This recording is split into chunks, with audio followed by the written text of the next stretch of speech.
Durante esses dias, nós vamos estar então com essa série, As Últimas Palavras de Jesus.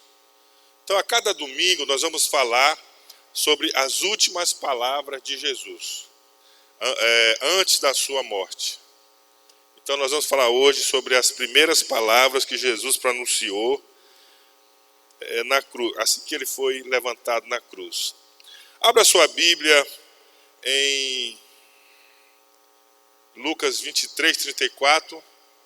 Lembrando, irmãos, que é 40 dias o nosso propósito, 40 dias até a Páscoa.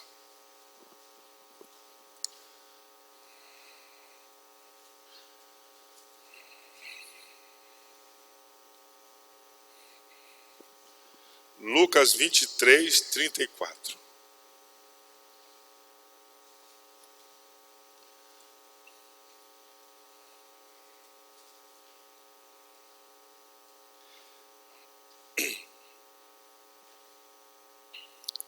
Vamos ler?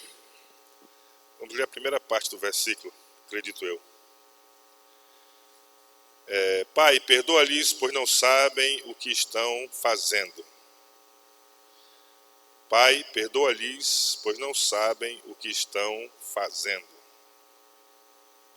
Amém? Só isso aí. Coloca a mão no seu coração. Senhor Deus, nessa noite, através da Tua palavra, fala aos corações, às mentes de cada um aqui. Pai amado, nos ensina sobre o perdão nessa noite. Nos agracia com o dom do perdão, com a capacidade do perdão, de amarmos e sermos amados uns com os outros, baseados no fato de que o Senhor nos amou e nos perdoou em Cristo Jesus. Amém. Amém. Glória a Deus.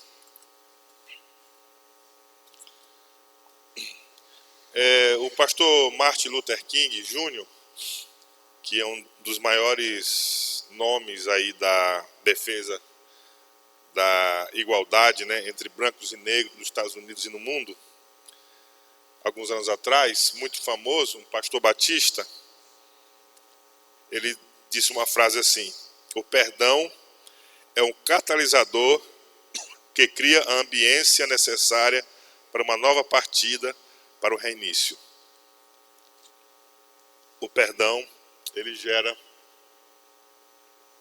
a possibilidade de um reinício em nossas vidas.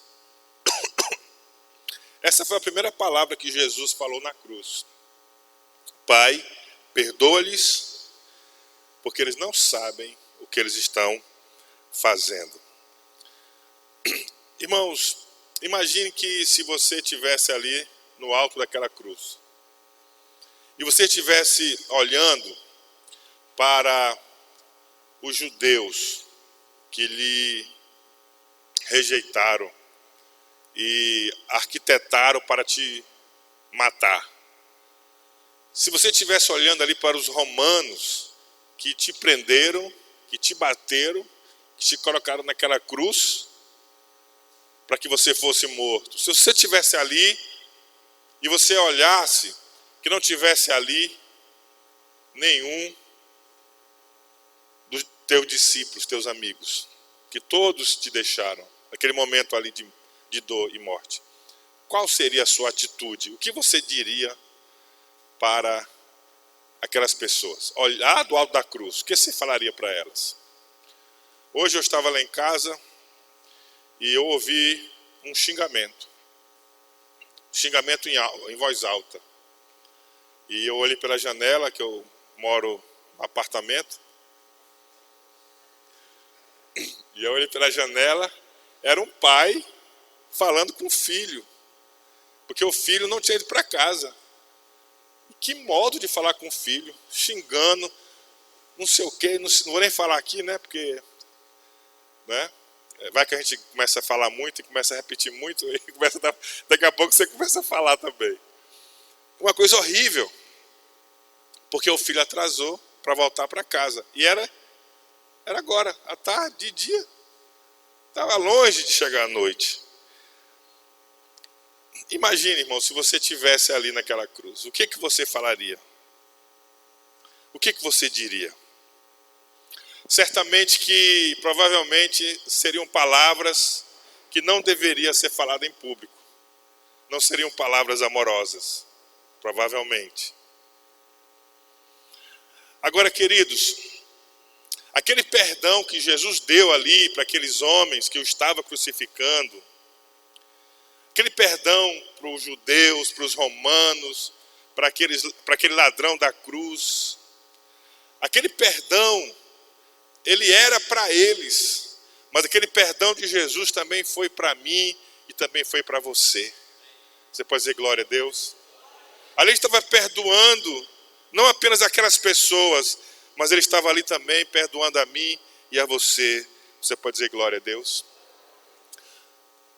Na jornada até a presença de Deus, nesses 40 dias e em toda a nossa vida, o perdão sempre será para nós um marco espiritual. Um marco em nossa vida. Então, viva como perdoado, para perdoar como Jesus.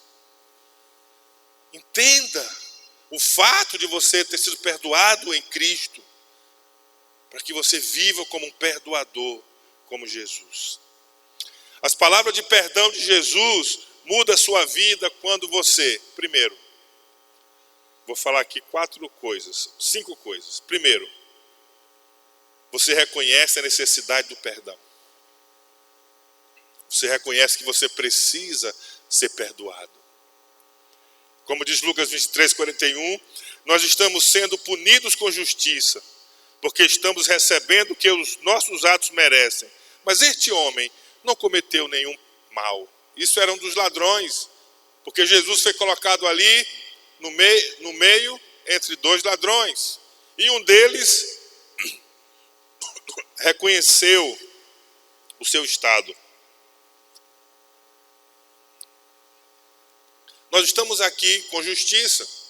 Nós estamos sendo crucificados com justiça. Aquele ladrão, ele sabia que ele não era uma vítima da sociedade. Ele não se vitimou. Não é porque a sociedade é isso, é aquilo, por isso que me colocaram nessa cruz. É o sistema. Não, o ladrão, ele não ficou com essa conversa.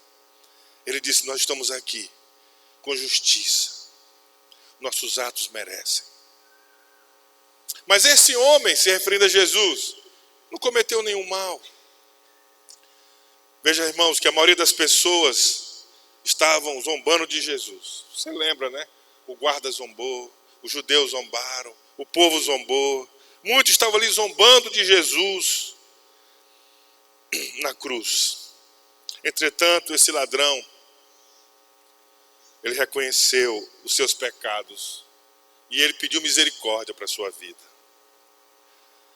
Toda jornada espiritual começa com o reconhecimento de que precisamos de perdão.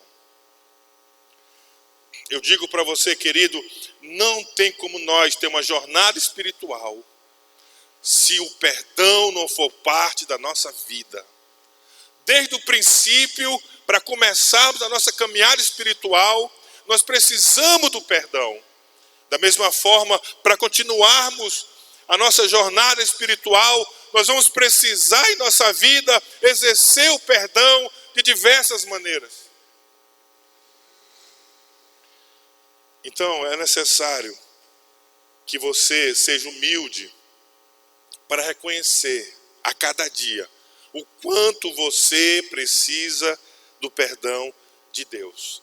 Uma coisa é fundamental entendermos: ninguém pode purificar a si mesmo espiritualmente. Quando nós entendemos, irmãos, que precisamos da salvação, a mensagem do Evangelho é: pela graça sois salvos por meio da fé. Não vem do mérito, não vem das obras. Mas a nossa caminhada espiritual, nós não temos o poder de em nós mesmos nos limpar.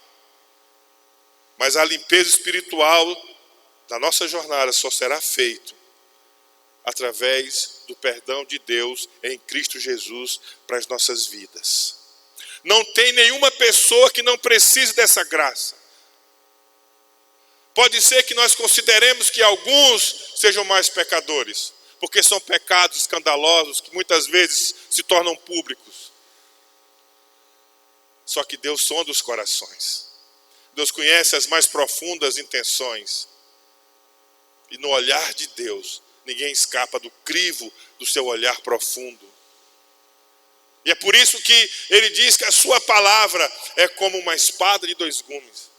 Ela não fica apenas por fora, na superfície, mas ela penetra no interior, no mais íntimo, e ela divide espírito, alma e corpo.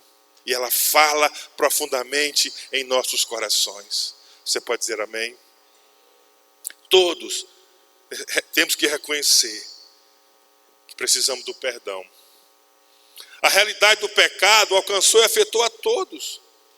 São Paulo ele diz em Romanos, capítulo 5, versículo 12, que por um homem entrou o pecado no mundo. E assim a morte passou a todos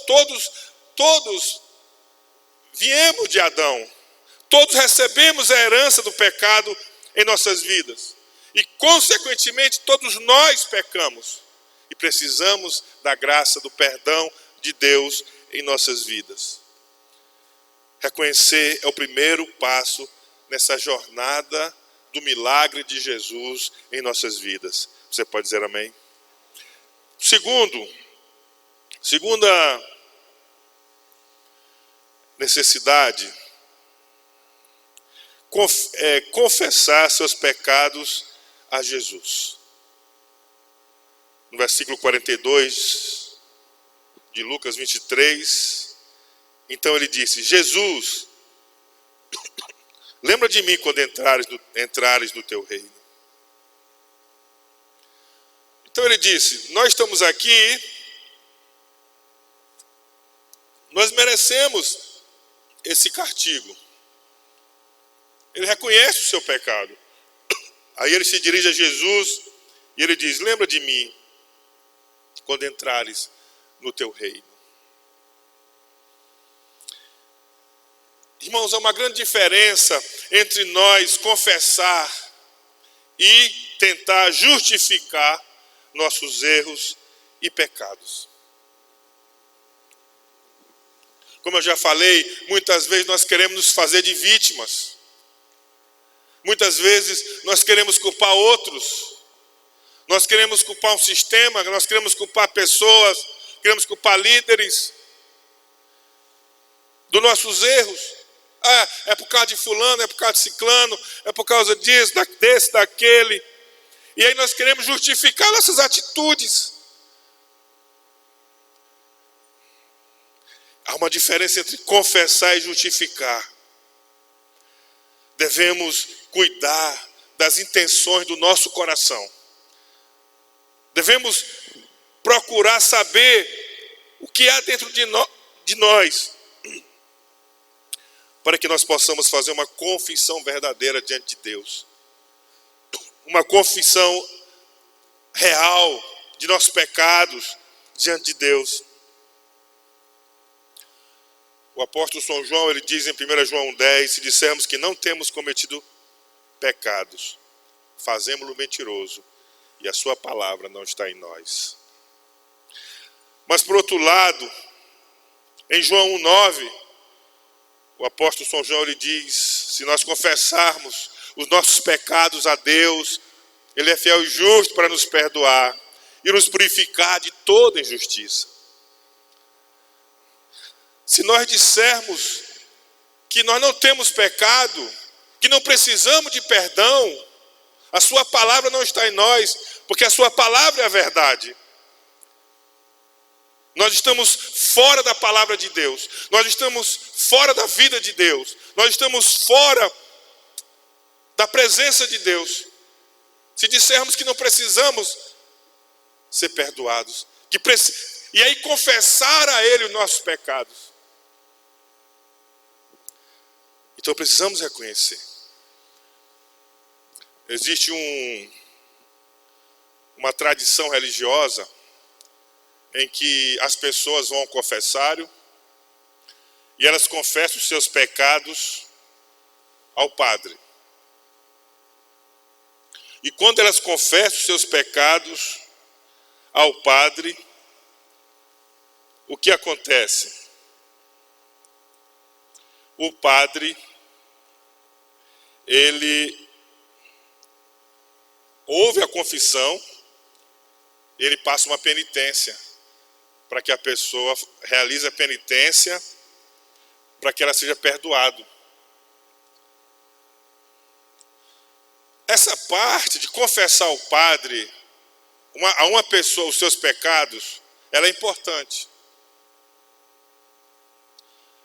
Muitas vezes, quando nós pedimos perdão a Deus dos nossos pecados, Ele já nos perdoou. Mas nós sentimos às vezes que nós precisamos confessar para sermos curados. Fomos perdoados, mas o que acontece? Tem alguns pecados que eles são rotineiros, são repetitivos em nossas vidas. Quando nós nos ajoelhamos, suplicamos o perdão de Deus em nossas vidas pelo sangue de Jesus, o sangue dele nos purifica, mas nós não somos curados. Por quê? Porque nós estamos sempre repetindo aquele pecado, caindo no mesmo erro. O que é preciso fazer? Confessar a alguém para ser curado, trazer a luz, saber que alguém está nos acompanhando, saber que alguém vai nos perguntar sobre aquilo, saber que alguém vai ministrar a nossa vida. E aí, quando nós fazemos isso, nós entramos no processo de cura. Porque a graça de Deus, ela não é só perdoadora, a graça de Deus também é libertadora. Se pois o Filho do Homem vos libertar, verdadeiramente sereis livres. Você pode dizer amém?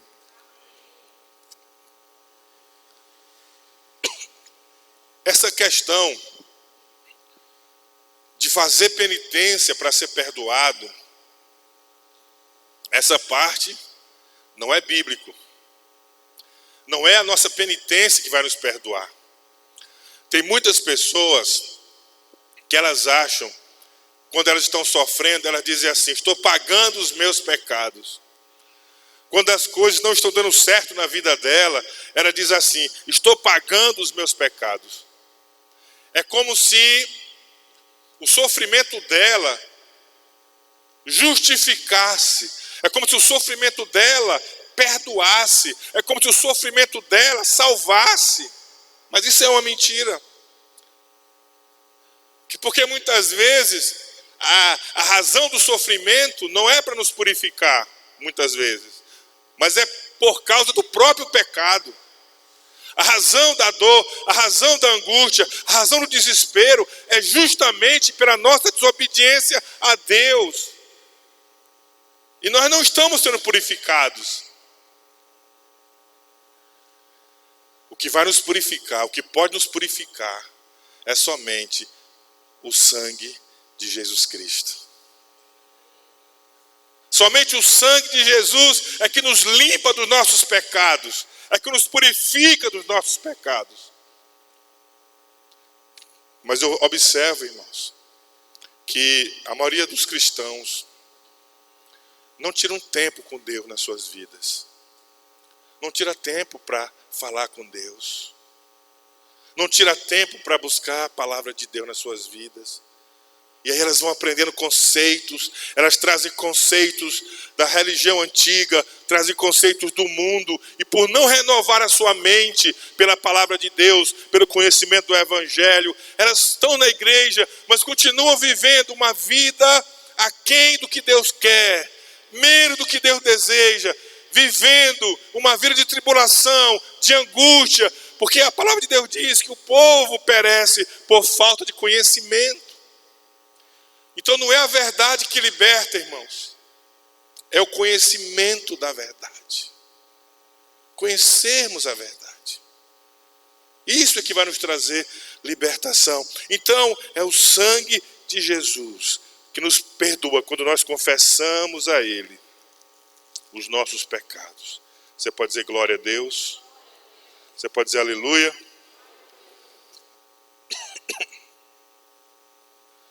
Aleluia. Passa o próximo aí, Vitor. Confia plenamente no perdão dado por Jesus. Jesus lhe respondeu: eu lhes garanto, hoje você estará comigo no paraíso. Irmãos, para quem Jesus disse isso? Para um ladrão, merecedor do castigo. Não havia tempo de penitência, não havia tempo de fazer nenhum ato religioso na sua vida, mas ele apenas creu no poder de Jesus, creu no nome de Jesus, na autoridade de Jesus, creu em quem era Jesus, e ali ele foi seguro, e ele pediu a Jesus para lembrar dele, e Jesus lhe garantiu: hoje estarás comigo no paraíso. Então o perdão, queridos, não é uma questão de que eu mereço. O perdão não é algo que eu recebo porque eu mereço, porque eu sou digno de receber. Não, é justamente o contrário. O perdão, ele vem a mim justamente porque se não fosse pela graça, eu não teria condições de ser perdoado. Não é o mérito de receber perdão, não está em mim. O mérito está no perdoador. O mérito está em Jesus. O mérito está no seu poder. O mérito está na sua graça. O mérito está na sua misericórdia para conosco. Ele tem poder para nos perdoar e nos garantir entrar na sua presença e no seu paraíso. Você pode dizer glória a Deus? Nós temos que confiar em Jesus, acreditar em Jesus, crer na sua morte e ressurreição, completamente que o seu sangue é suficiente para me tornar lavado e purificado de todo o pecado. Você pode dizer amém, querido? Quarto, decida perdoar seus ofensores. Mateus 6,14.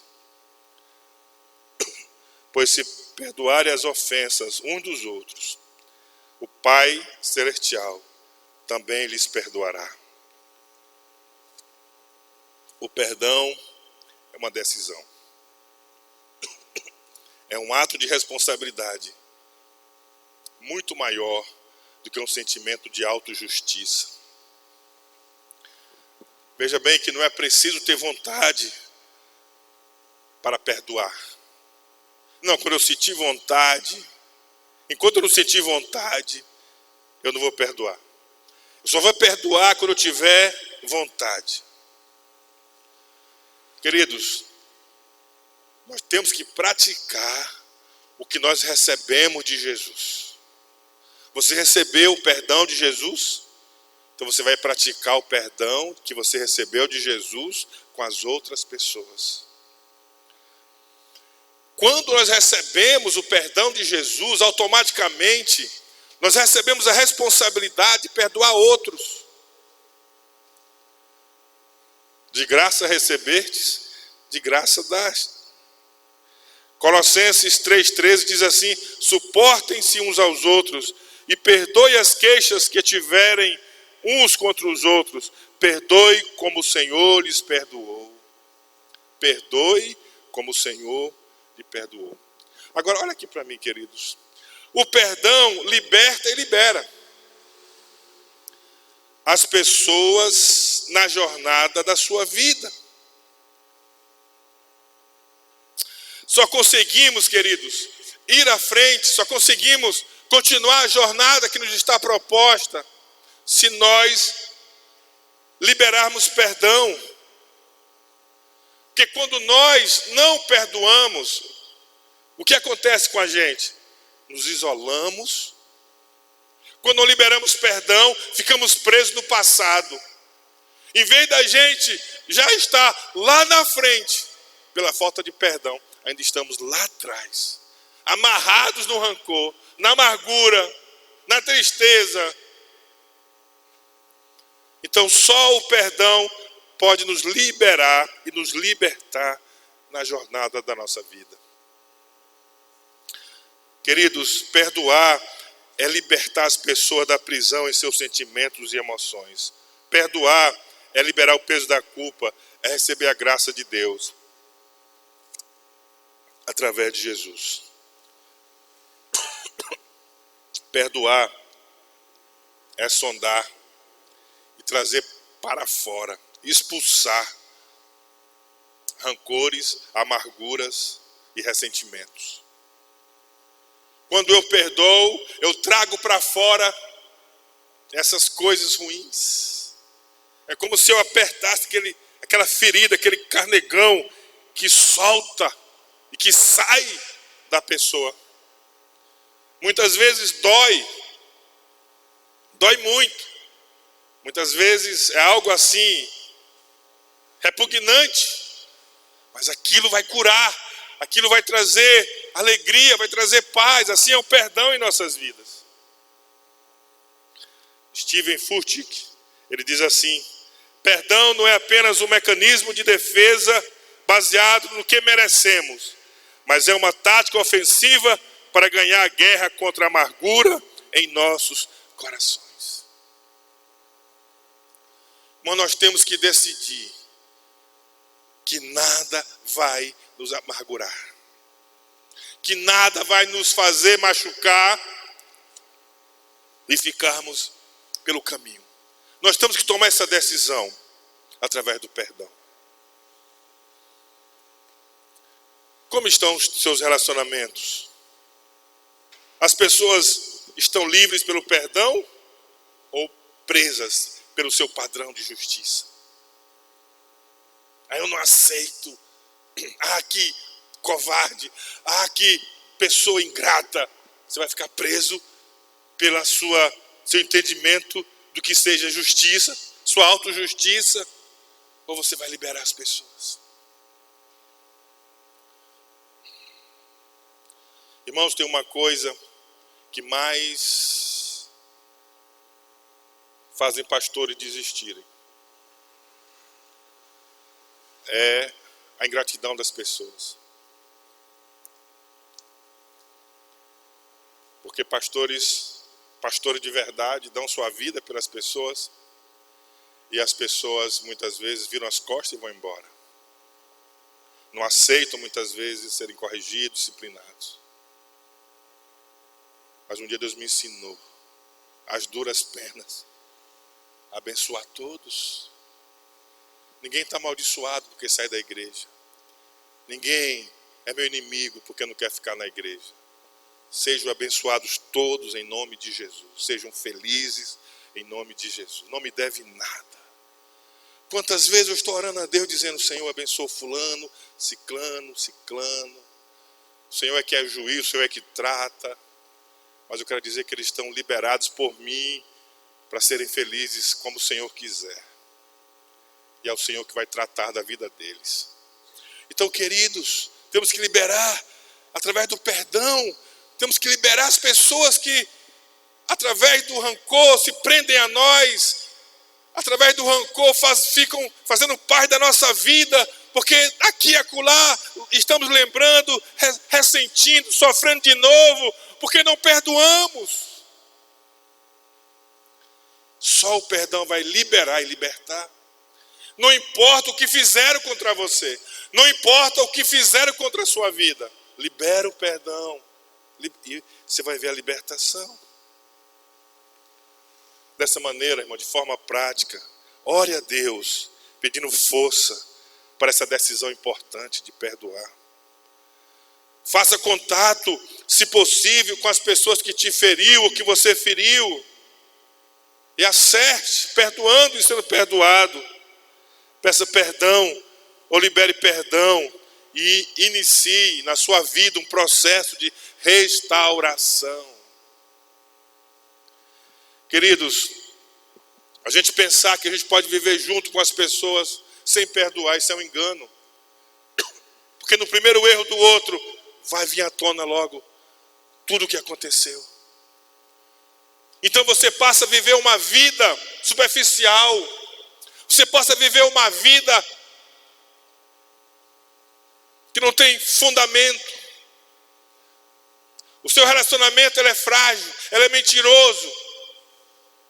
Nós precisamos encarar a realidade de que nós precisamos muitas vezes pedir perdão às pessoas e ser perdoado também e receber o perdão.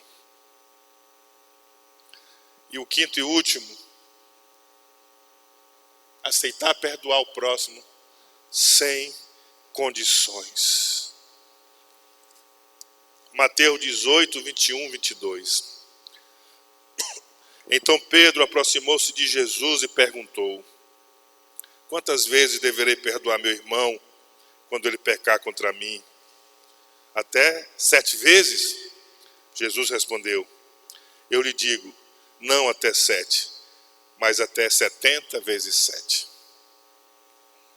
Será que Jesus estava dando uma nova quantidade para Pedro? Pedro, quando você for perdoar, você pega 7, multiplica por 70. Será que ele estava falando de uma quantidade ou ele estava trazendo uma nova perspectiva do perdão na vida dos seus discípulos? O que Jesus estava querendo dizer, irmãos, era o seguinte: perdoe sem condições. A escolha do perdão é a escolha da libertação. Escolha hoje perdoar as pessoas no padrão da cruz.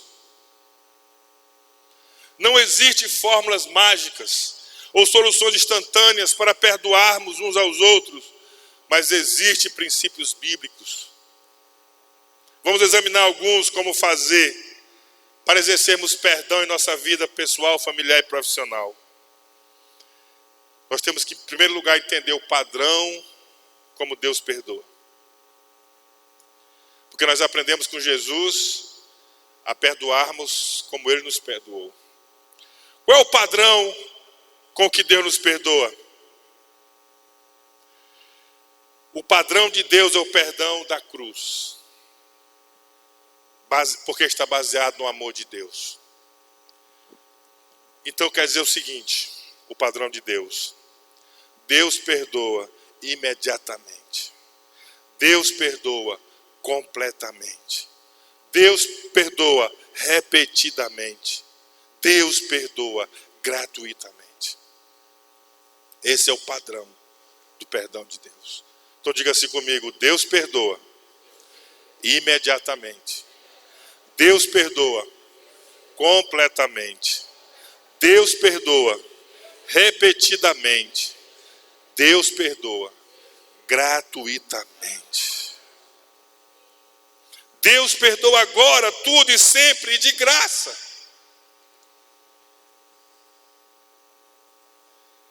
A vingança nos torna igual ao ofensor. O perdão nos torna superior a ele.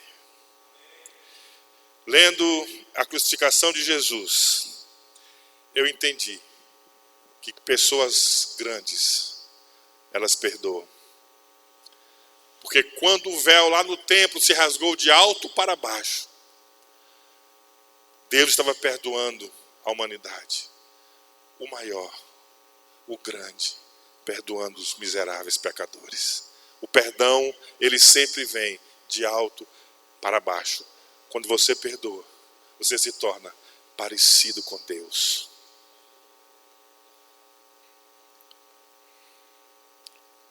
O perdão é uma condição fundamental para o seu tratamento e cura. Amém, queridos?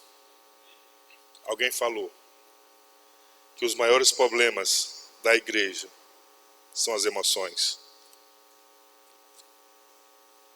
Muita gente ofendida. Muita gente que não consegue perdoar. Que não consegue conviver. Que não consegue se relacionar. Porque não está perdoando. Casais que vivem mal. Que não se perdoam. Pais e filhos que não vivem como deveria.